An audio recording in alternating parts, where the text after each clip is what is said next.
अस्सलाम वालेकुम, कैसे हैं आप सब। उम्मीद है बिल्कुल ठीक ठाक होंगे। ये जो आप इतने खूबसूरत लीफी प्लांट देख रहे हैं, ये सारे प्लांट्स हैं एरेंथम के। एरेंथम की बहुत सारी वैरायटीज़ होती हैं और मेरे पास काफ़ी वैरायटीज़ हैं।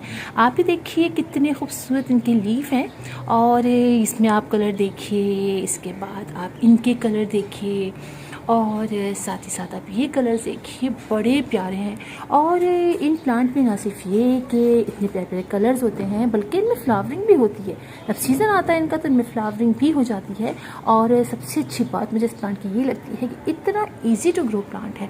यानी ये कि पानी डालना, अगर आप इसको ना भी डालें, एक दो दिन भूल भी जाएँ तो लीफ इसके हल्के से येलो होकर गिर जाएंगे, थोड़ा सा टेढ़ा मेढ़ा हो जाएगा, लेकिन जनाब फ़ौरन ही दोबारा से जब पानी डालेंगे ये खड़ा हो जाता है, अपने तमाम लीव्स को वापस ठीक कर लेता है। और एक दो जो लीव सूख जाते हैं यानी येलो हो जाते हैं तो वो फिर आप इसको हटा दीजिए। लेकिन ये कि ये प्लांट काफ़ी हार्डी प्लांट है, ज़मीन पे ये बहुत अच्छा जाता है, बहुत बड़ा जाता है और डायरेक्ट सनलाइट को तो बहुत ही ज़्यादा पसंद करता है।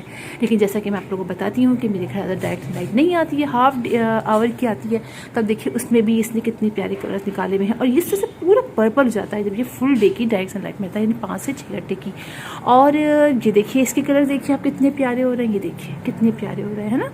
तो ये प्लांट इसलिए बहुत अच्छा है कि कटिंग से भी इजीली इसको हम ग्रो कर लेते हैं। और मेरे सारे प्लांट देखिए, एक एक मैंने प्लांट लिया था और उससे मैंने कितने सारे प्लांट और इसके अलावा और भी बहुत सारे प्लांट्स मैंने तैयार कर लिए हैं।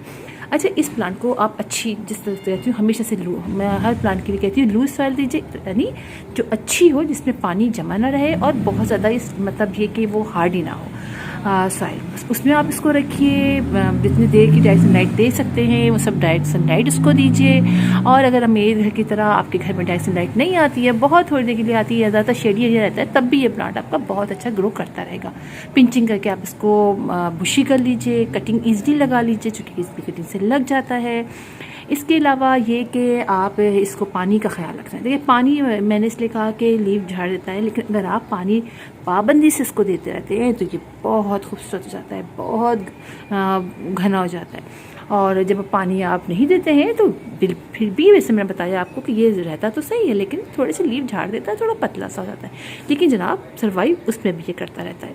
अच्छा, फर्टिलाइज़र की बात कीजिए तो फर्टिलाइज़र आप इसको 15 डेज़ में एक दफ़ा दे दीजिए, बहुत ज़्यादा डिमांड नहीं करता है, लेकिन अगर आप देते रहते हैं तो बड़ा अच्छा हो जाता है ये। अच्छा, कभी कभी इस पर स्पाइडर माइट का अटैक हो जाता है तो आप 15 डेज से सब प्लांट पे स्प्रे करते हैं, तो आप अपने इस प्लांट पे भी स्प्रे कर दीजिए। और तीसरी बात ये कि हर तरह के पॉट में लग जाता है, ये बड़े मज़े की बात है। और बस बहुत ज़्यादा केयर नहीं करनी पड़ती है और आपको नर्सरीज़ में भी इजीली आपको ये प्लांट्स जो हैं वो अवेलेबल हैं।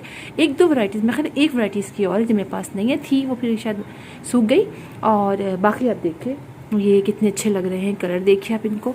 तो बस आप इसको प्लांट को अपने घर में ईजिली लगा सकते हैं, जिनके घर में डायरेक्ट सनलाइट आती है वो भी, और जिनके घर में डायरेक्ट सनलाइट नहीं आती है, ब्राइट डायरेक्ट सनलाइट आती है, या फिर नॉर्मली जो ब्राइट भी नहीं, नॉर्मली जो इलाका होता है, जैसे कि मेरे इस वक्त देखिए यहाँ पर बिल्कुल भी डायरेक्ट सनलाइट नहीं आती ना, ज़्यादातर इसमें आप में जी ब्राइट होती है, बस ऐसे ही रहता है। तो इसमें भी ये प्लांट बहुत अच्छा आपका ग्रो करता रहेगा। तो फिर इंशाल्लाह आप लोगों से मुलाकात होगी किसी और वीडियो में, किसी और टॉपिक के साथ। तब तक के लिए अल्लाह हाफिज़।